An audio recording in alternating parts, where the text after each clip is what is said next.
지난 1월 9일 북한 조선중앙통신은 지난 5에서 7일 진행된 김정은의 노동당 8차 대회 사업총화보고 보도에서 핵잠수함과 수중발사 액전략무기 보유에 대한 과업이 상정됐다고 밝혔습니다.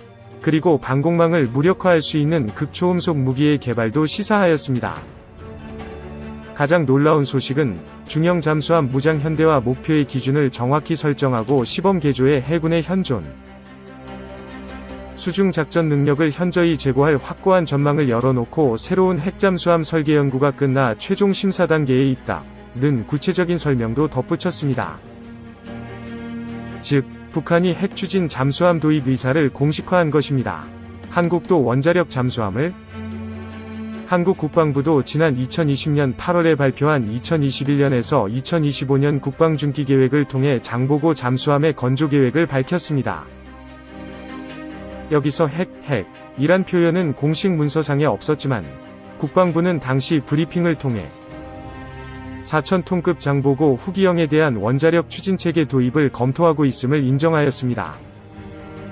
노무현 정부 시절에 이른바 362 사업이란 명칭으로 추진했다가 중단되었던 원자력 추진 잠수함 개발이 16년이 지나 문재인 정부에 들어서 다시 살아난 것입니다. 문제는 짧은 수명, 밀리터리 리뷰는 여러 번 362 사업과 잠수함용 원자력 추진체계에 대해 소개한 바 있으므로 굳이 다시 언급할 필요성은 없을 것입니다. 그래서 간략히 정리하면 국방과학연구소와 한국원자력연구소에서 이미 잠수함용 원자로 설계를 완성한 바 있으므로 정치적으로 사업이 결정되면 5년 안에 실용 개발이 가능합니다. 그리고 이미 도산 안창호함이 우수한 성능을 입증함은 물론 곧 실전 배치될 예정이므로 잠수함의 전체 설계 기술도 확보된 상태입니다. 유일한 문제는 한미 원자력 협정이 인정한 농축도 20% 미만의 우라늄을 사용할 경우 7에서 10년마다 해결료를 교체해야 한다는 점입니다. 해결료 교환 작업은 많은 비용이 소요됨은 물론 무엇보다 자주 해결료를 교체할 경우 막대한 핵 폐기물이 발생하므로 이를 재처리하는 것이 보통 문제가 아닙니다. 더욱이 국내에서 설계된 잠수함용 원자로는 가압 경수로형 방식이므로 부피가 상당함은 물론 원자로 냉각체계에서 발생하는 소음을 제거하는 데에 상당한 노하우가 필요합니다. 특히나 일본과 중국이 세계적 수준의 대잠전 체계를 구축하고 있는 상황에서 시끄러운 원자력 잠수함은 표적 그 이상 그 이하가 아닙니다. 쇠빙선용 4세대 원자로를 개발한다? 한국형 원자력 잠수함에 대한 논란이 진행되는 상황에서 2019년 6월 27일 UNIST 울산과학기술원은 초소형 원전연구단 미네르바 출범식을 열고 납비스무스 냉각제를 활용한 4세대 소형 원자로를 만들겠다고 밝혔습니다. 미네르바, 지혜의 여신, 연구단은 경희대와 서울대, 울산대, KAIST 등 주요 대학, 무진기연, 스마트파워, 우라너스 등 원전 관련 기업들이 연구단에 참여할 예정입니다. 쇠빙선용 원자로, 국내에서 개발할 4세대 원자로는 지름이 1.7m, 길이는 6m에 불과해 OPR1000 등의 상용 원자로와 비교해 부피가 500분의 1에 불과합니다.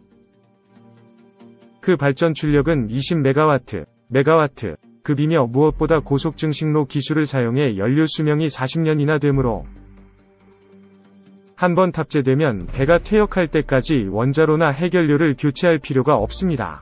연구진들은 신형 원자로 2기를 쇠빙선 크기 배에 집어넣을 계획임을 발표했으며 운용된 지 40년이 지난 원자로는 표준형 방사능 보관 케이스에 넣고 중저준위 처리 시설로 옮기고 폐쇄시키면 충분하다고 설명합니다.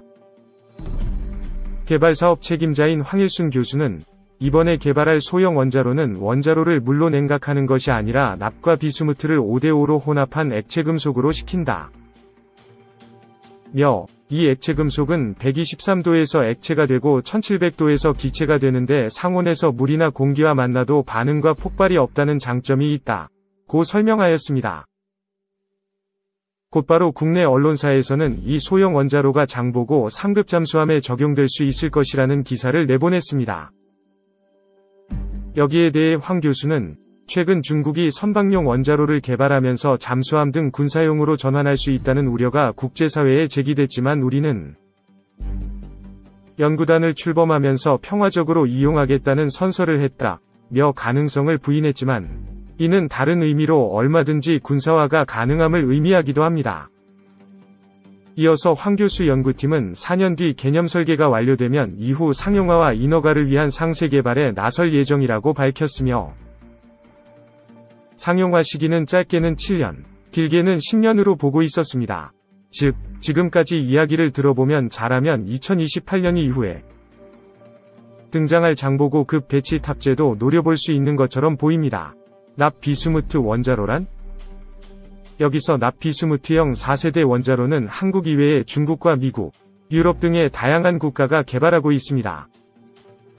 그리고 1970년대 구소련이 4세대 모델은 아니지만 납 비스무트 냉각제를 사용하는 원자로를 알파급 잠수함에 장착해 무려 45노트, 시속 83km 급의 최대 속도를 자랑하기도 했습니다. 주요 운용 특성 4세대 납 비스무트 원자로는 한미 원자력 협정을 어기지 않고도 개발이 가능함은 물론 무려 40년의 운용 수명을 자랑합니다. 무엇보다 납 비스무트 원자로는 현재 원자력 발전소와 원자력 잠수함이 사용하는 경수로와 비교해 소형화가 가능함은 물론 아주 안전한 것으로 알려지고 있습니다. 현재 사용 중인 경수로 원자로는 냉각제로 경수, 물을 사용하는데 널리 알려졌듯 물은 100도에서 끓어오르면서 기화됩니다.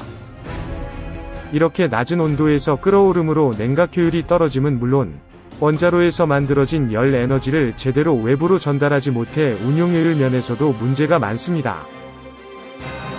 그래서 경수로는 물이 끓어오르는 것을 최대한 막고자 150기압에 달하는 강한 압력을 가해주고 있습니다.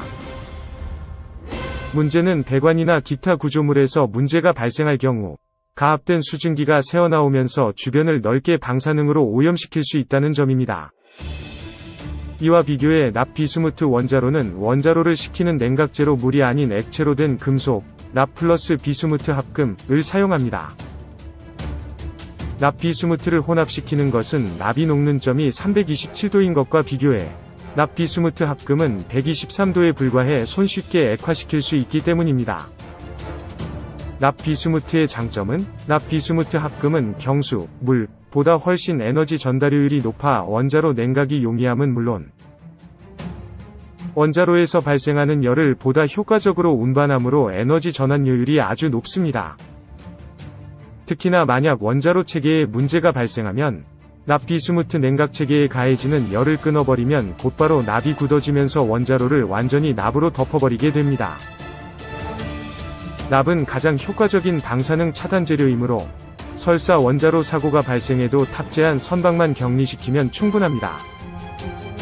이와 비교해 경수로는 원자로에 문제가 생길 경우 원자로를 멈추기가 쉽지 않으며 가압된 방사능 증기가 상당히 먼 거리까지 퍼지므로 이를 방지하고자 대형 콘크리트 보호구조물로 보호하고 있습니다.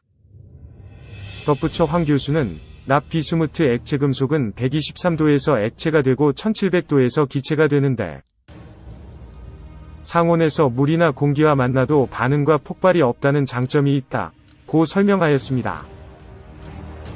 이것은 무슨 의미일까요? 이는 현재 국제적으로 널리 연구 중인 소듐, 나트륨, 원자로와 같은 폭발 문제가 없음을 의미합니다. 이미 1950년대부터 가압 경수로 원자로의 낮은 냉각 및 열 전달 효율 문제에 대응해 많은 국가들이 영어로는 소디움,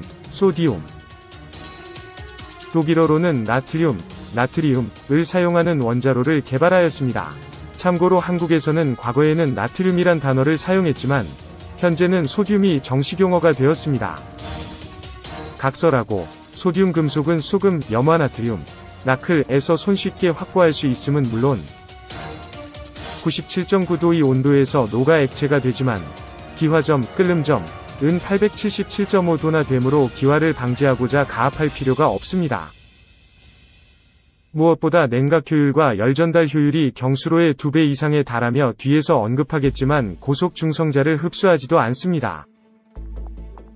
미국 해군은 1950년대 세계 최초의 원자력 잠수함인 SSNO7일 노틸러스함에 가압 경수로 원자로를 탑재하였습니다.